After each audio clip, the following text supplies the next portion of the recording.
이동의 뉴스 정면 승부 3부 시작하겠습니다. 제2차 북미 정상회담 이제 하루 남았죠. 오늘 오전에 김정은 위원장이 도착한 데 이어 오늘 밤에는 트럼프 미국 대통령이 하노이에 도착할 예정입니다. 9개월 만에 만난 두 정상이 세기의 담판을 이뤄낼 수 있을지 세계 이목이 지금 하노이에 집중되고 있습니다. 베트남 하노이에 가 계신 전문가 연결해서 이야기 나눠보겠습니다. 외교부 정책자문위원회 위원인 고유한 동국대 북한학과 교수입니다. 교수님. 네, 안녕하세요. 네, 안녕하십니까. 네. 지금 하노이 분위기 어떻습니까, 교수님? 네, 이쪽은 세계 각지에서 많은 언론인들이 몰려들어서, 지금 메인 프레스센터랑 한국에서 설치한 코리아 프레스센터에 많이 몰려 있는 것 같습니다. 예. 아직 그 분위기는 본격화되진 않았기 때문에 사전 취재를 위한 열기가 느껴지는 그런 상황입니다. 예. 베트남 현지인들은 어떻습니까? 우리가 뉴스로 봤을 때는 많이 반긴 듯한 모습이던데요. 네, 현지에서는 도로 곳곳에, 북미 정상회담이 열린다는 환영 입간판 그런 것이 여러 군데 눈에 띄고, 예. 전체적으로는 평화의 회담이 이 하노이에서 열린다는 데 대해서 환영하는 그런 분위기인 것 같습니다. 예. 자, 오늘 오전 김정은 위원장이 66시간 걸쳐서 베트남 하와이 도착했는데 열차 타고 온 거 화제성으로 보면은 성공했다고 봐야겠습니까? 이목이 집중됐다 이렇게 결론 내리면 될까요? 그렇겠죠. 60여 시간 동안에 중국 내륙 일대를 관통해서 베트남까지 왔으니까요. 일단 그 기간 동안에 세계 이목을 받아왔다고 볼 수 있겠는데, 지금 시대에 60시간씩 열차를 타고 가는 것이 과연 바람직한가 하는 일부 얘기도 있지만, 예. 선대 김일성 따라하기라든가, 또 이 열차를 통한 그런 정상 외교가 과거의 북한 전통이었다는 점에서, 의미 부여를 할 수도 있을 것 같고요. 또 중국 입장에서도, 지금 중국이 1대1도라고 해서, 세계적으로 이제 중국의 영향력을 키우는 철도 도로 연결을 확대하는 그런 과정이 있고, 그렇기 때문에 중국 지역을 통해서 철도로 김정은 위원장이 갔다는 데 대해서 그런 확장적 의미를 부여를 할 수도 있을지 모르겠는데요. 그리고 또 우리로서도 동북아의 철도 공동체를 제안한 바도 있고, 그래서 어쨌든 많은 사람들로 하여금 마음 먹으면 한반도에서 철도를 타면 베트남까지도 갈 수 있다. 예. 하는 것을 이번에 상징적으로 보여줬겠죠. 예. 그동안은 우리가 철도로는 베트남까지 갈 수 없다고 생각했을 겁니다. 많은 사람들이 비행기로 베트남을 왕래하니까요. 예. 여기 대사도 한 주일에 한 500편 정도의 한국에서 오는 비행기가 있다고 예. 할 정도로 한국과 베트남 사이에 인적 교류가 많은데요. 대부분 이제 비행기를 타고 오는데 열차로도 마음 먹으면 올 수 있다. 이제 앞으로 한반도에 평화가 정착되고 철도 도로가 연결이 되면 이런 방학이나 이럴 때 여행 차원에서 몇 군데 이렇게 들러서 베트남까지 올 수 있는 그런 시대가 올 수 있다는 아마 기대도 거기는 반영돼 있을 수 있겠죠. 예, 예. 네. 관광도 관광입니다만은 물류운송 면에서도 장점이 있겠죠. 열차로 이동하게 되면. 네, 그런 측면도 있겠습니다. 예. 네. 김정은 위원장이 베트남 도착해서 하노이까지 승용차로 2시간, 3시간 걸려서 왔는데 그 사이에 삼성전자 공장 같은 게 있어서 중간에 들릴지도 모르겠다. 이런 이야기 있었습니다만은 하나도 들리지 않고 바로 왔거든요. 이거는 어떻게 해석해야 될까요? 앞으로 시간이 조금 남았기 때문에 그 이유를 생각했을까요? 남았다 하더라도 예를 들어서 이제 서울 답방을 해서 남측 기업을 가는 거는 갈 수 있겠지만 이 베트남까지 와서 남측 기업을 본다는 것은 아직은 좀 시기가 당초가 아닐까. 그래서 베트남 전통산업단지를 갈 가능성이 있다. 빈페스트라는 곳이라는 예. 것으로 알려져 있는데 그 지역의 그 방문에 대비한 준비들이 이루어지고 있다는 얘기는 들리는데요. 삼성전자에 갈 확률은 저는 거의 높지 않다고 봅니다. 예, 알겠습니다.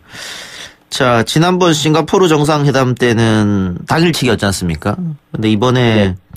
1박 2일로 지금 조금 하루 늘어났기 때문에 그 트럼프 대통령과 만나는 그 과정도 조금 더 몇 차례 더 가질 수 있겠죠? 하루 정도는 저녁 만찬이라든가 분위기를 좋게 하는 만남은 있을 수 있겠고요. 예. 그리고 이제 그 다음날 본격적인 그 28일 정상회담 있을 예정으로 알려지고 있습니다.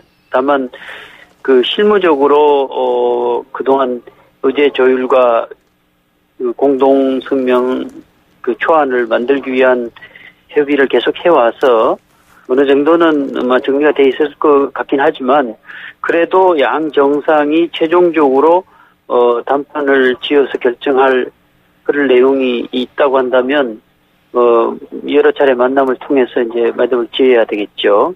그렇지만 이틀이라 하더라도 그렇게 많은 만남을 갖기는 쉽지는 않을 것 같고요. 저녁에 만찬 겸해서 만나고 다음날 본 회담을 하고 합의문을 도출하는 그런 정도의 그림을 갖고 있는 것 같습니다. 예. 그 의제 조율은 확실히 끝났다 이렇게 보면 되겠죠? 일단 그 의제를 이제 내놓을 수 있는 안들은 다 내놓고 이제 수순을 정하는 문제. 예. 흔히 말할 때 이제 그 이행 로드맵이라고 하는 것인데요. 그 비핵화 과정이라든가 대상이 상당히 많잖아요. 예. 그리고 종류도 여러 가지가 있고 지역도 여러 군데 있고 그다음에 이제 거기에 따르는 상응 조치도 예를 들면 이제 평화체제 구축과 관련해서 종전선언의 문제가 있고 관계의 개선과 관련해서는 연락사무소 개설 문제가 있고 예. 또 이제 비핵화 성과에 따르는 그 경제 제재 완화라는 부분이 있습니다. 예. 그런 부분들이 한꺼번에 다 내놓고 얘기는 할 수 있지만 어느 수순에서 초기 이행 조치는 무엇이고 서로 또 북한이 취할 조치에 따르는 미국의 상응 조치가 무엇이고 이런 것들을 이른바 이게 이제 시퀀싱이라 해서 수순을 이렇게 짜야 되는데 그런 것이 원만하게 잘 합의가 되면 큰 틀에 그 이행 로드맵 큰 틀의 방향이 합의가 되고 초기 이행 조치에 대해서도 합의가 되면 성공이라고 할 수 있겠죠. 그런데 만약에 이제 그런 부분에서 아직은 상호 신뢰 부족으로 해서 서로 북한이 더 내놔라라든가 또 미국이 거기에 대한 상응 조치를 더 내놔라 이렇게 서로 실랑이를 벌이다가 큰 틀의 이행 로드맵에 완벽한 합의를 하지 못하고 서로 초기 이행 조치 정도만 교환하는 정도의 합의를 하고 그다음 또 정상회담이라든가 협상을 통해서 계속해 나가기로 한다라든가 이런 식으로 또 흔히 스몰 패키지 형태로 교환하고 넘어갈 수도 있고 이런 문제가 있어서 아직 완벽하게 조율이 됐는지는 확인할 방법이 없고요. 예. 서로 관심사 모든 것을 내놓고 협상을 오랫동안 진행해 온 건 사실이고 오늘 밤에도 그런 협상을 진행할지도 모르겠습니다. 어허. 그런데 네. 보통 내일부터 이제 조찬이 시작하면서 공식 일정이 시작될 텐데 그쯤 되면은 양 정상이 사인만 하면 되는 순간까지 다 만들어 놓는 거 아닙니까? 그게 과거 이제 일반적인 정상회담의 경우는 예. 이른바 이제 보텀업 방식이라 해서 실무적으로 이게 다 된 다음에 정상들은 만나서 이례적으로 서명하고 그런 이제 일종의 행사로 끝나는 경향이 일반적인 것이죠. 예. 정상회담에. 근데 이번 북미 간 핵 협상은 이 톱다운 방식이라고 해서 최고 지도자들이 결심하고 고위급 대표들이 만나서 그 윤곽을 정한 다음에 그 실무자들이 만나서 이제 조율하는 그런 방식이 있죠. 그렇기 때문에 그런 것이 이제 일반적인 외교 상례와는 좀 다른 방식이기 때문에 아직은 완벽하게 정리가 됐다고 장담할 수가 없는 상황이죠. 예, 알겠습니다. 교수님 아까 잠깐 언급했습니다마는 그 비핵화 조치의 수위 북한이 앞으로 할 그게 무엇이겠냐 또 거기에 상응하는 미국의 상응 조치는 어떤 게 있겠느냐 어느 정도로 예상하고 계십니까? 원래 6.12 싱가포르 북미 공동성명에서 평화체제와 비핵화와 관련한 그 2항, 3항에 대한 합의가 있었고 그 이전에 북한이 신뢰를 쌓는다는 차원의 선행동 조치로 풍계리 핵실험장과 그 동창리 미사일 시험장 그 폐기 그런 절차가 있었는데요. 그래서 그런 부분에 대해서 유관국의 검증 절차가 남아 있고 또 지난해 9월달 평양 공동선언에서 영변 핵 시설에 대한 연구 폐기와 또 추가 그 조치도 할 수 있다는 그 주장을 한 바가 있습니다. 예. 그래서 그런 부분과 관련해서 북한이 그 기존에 폐기했던 시설들에 대한 검증 절차와 추가적으로 영변 핵단지에 대한 그 폐기와 또 영변 이외에 있을 것으로 추정되는 핵 관련 시설, 특히 농축을 하는 관련 시설에 대한 뭐 신고라든가 이런 부분에 대해서 어느 정도 그 입장을 보이느냐 하는 게 있고, 그다음에 미국도 이제 그러한 북한의 그 조치를 봐가면서 상응 조치라는 차원에서 이제 관계 개선과 관련한 연락사무소 또 이 평화체제 구축과 관련한 종전선언은 지금 3자 종전선언 얘기가 많이 나오다가 북미 간에도 할 수 있다. 우리 정부에서도 그런 얘기를 했고, 그래서 이제 그 종전선언의 가능성, 그 밖에 그 북한이 비핵화를 하는 목표의 핵심은 경제를 발전시키고자 하는 것이고, 경제를 발전시키려면 제재를 풀어야 되는데, 근데 미국은 이제 제재가 북한을 그 통제할 수 있는 유일한 수단이라고 해서 완전한 비핵화가 돼야 제재를 풀겠다는 입장이었었는데요. 그 부분에서 얼마나 미국이 이 전향적으로 비핵화 수순에 맞는 그 인센티브 차원에서 경제 제재 부분을 그 제공하느냐 하는 것. 예를 들면 금강산 관광이나 개성공단 부분을 뭐 예외 조항으로 해서 어느 정도 비핵화가 진전된다면 그 조건이 조성되는 데 따라서 제기한다고 했으니 그런 부분에서 이제 어느 시점에 좀 풀어준다라든가 또 에스크로 방식이라 해서 비핵화 진전에 따라서 경제적 인센티브 차원에서 타자 간이 모아놓은 이 계좌에서 인센티브 차원의 어떤 그 경제 지원을 해주는 기금을 제공하는 이런 것 등 이제 보따리를 이제 만들어서 보여주느냐 여부도 한번 지켜봐야 할 부분입니다. 예, 알겠습니다. 자, 교수님도 앞에서 얘기했습니다마는 그 청와대가 양자간 종전 선언도 괜찮다 이런 얘기를 했습니다. 그러면은 그 뭔가 있기 때문에 청와대에서 이런 얘기를 한 게 아니냐 이런 추측이 가능하거든요. 아무것도 없으면 청와대에서 불쑥 이런 말을 안 꺼내지 않았을까? 교수님 어떻게 생각하세요? 그 부분은 어쨌든 북한이 이번에는 좀 전향적인 비핵화 초기 조치를 내놓는다면 미국도 거기 상응 조치로 적대관계 해소 차원에서의 그 종전선언 가능성은 높다. 근데 과거에는 한국이 포함하는 3자 또는 중국까지 포함하는 4자 종전선언을 많이 생각을 했었는데요. 이제는 굳이 그럴 필요가 없다. 남북 사이에도 이미 이제 불가침에 해당되는 합의들을 많이 만들어냈고 신뢰도 이제 높아졌고 또 그 북중 사이에는 뭐 특별히 그 종전선언 같은 걸 할 필요가 없는 그 우방이고 결국은 남은 북미 사이에 적대 관계를 해소하는 그런 의미에서의 종전선언을 하게 되면 된다는 뜻이겠죠. 그것은 그 평화협정으로 가는다는 의미의 종전선언의 의미는